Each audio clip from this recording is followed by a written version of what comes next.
Guarding the Torah. How do we do it? How do we deal with others while we are walking through Torah? And again, the start of this is to go into the Torah to try to figure out how we guard it, because again, we've got to figure out what the word guard means.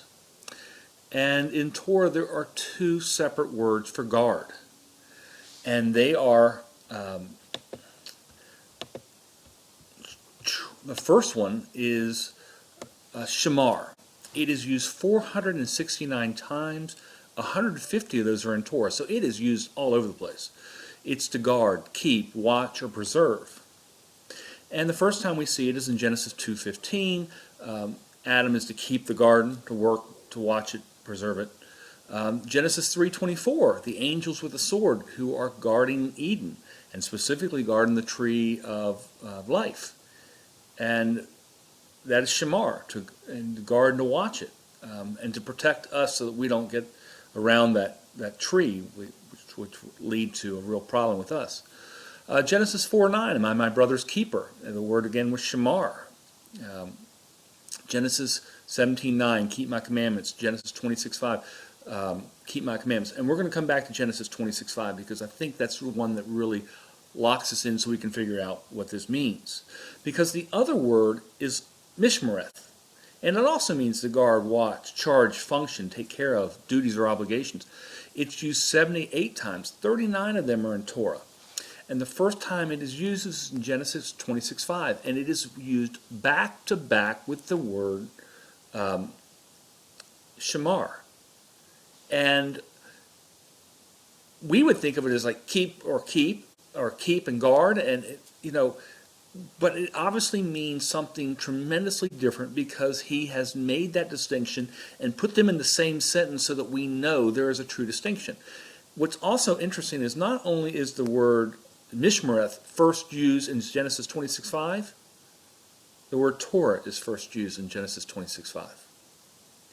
So it's keep, what I would say is keep watch or keep guard. Those are the only way I can kind of read those, at least in our English language, of what that would mean. And I think that's really the key to it. If you're keeping guard or keeping watch, how do you do that? Well, generally we would think of that as like a lookout for like a robbery or something. You're watching to make sure that nobody gets past you to the people doing what they're doing.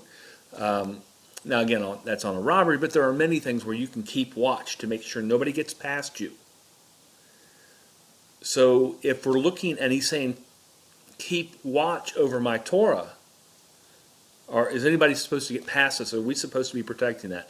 One of the greatest treasures that we have is the Torah. It's more valuable than rubies. It's more valuable than gold. It is, in fact, a little piece. It's a written piece of the Messiah. The Messiah is a living, breathing Torah, John 1:14.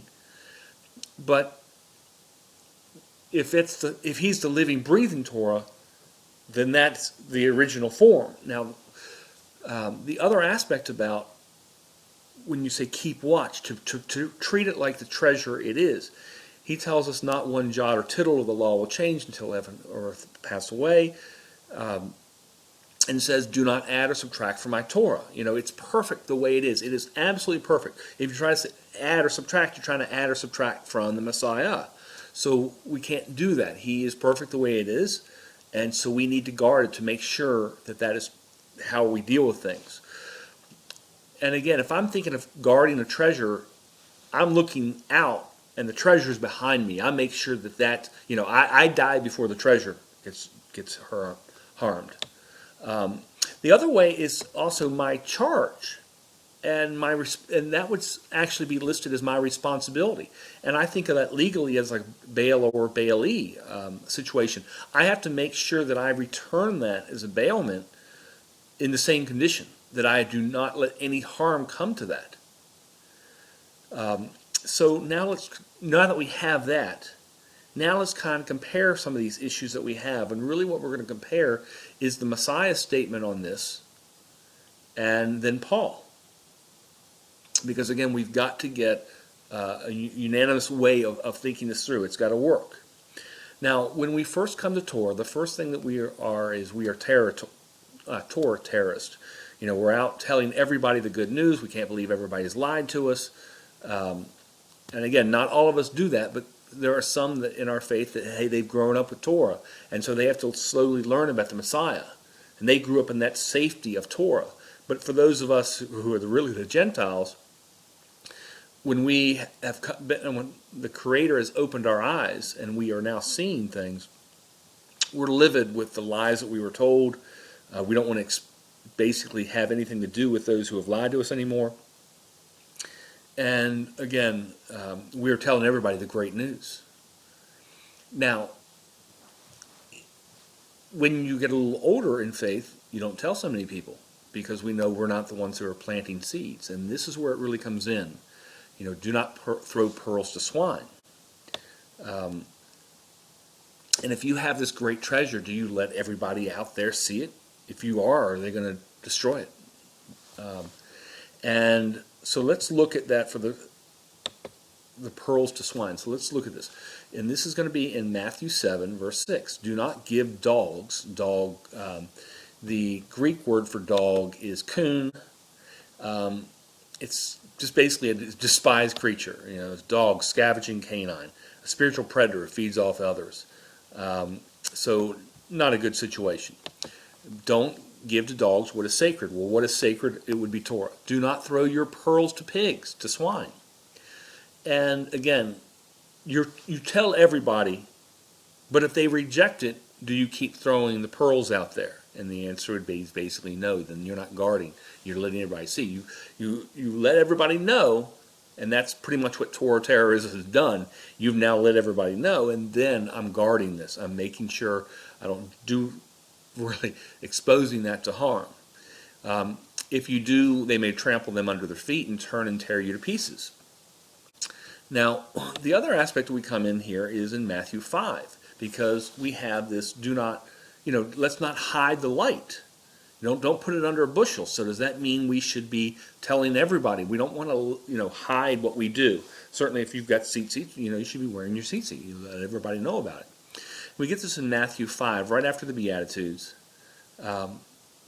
And starting in verse 14. You are the light of the world. A town built on a hill cannot be hidden. Neither do people put a lamp and put it under a bowl or a bushel. Instead, they put it on a stand, and it gives light to everyone in the house. Those in our family, our children, things under. In this verse 16, in the same way, let your light shine before others, that they may see your good deeds and glorify your Father in heaven.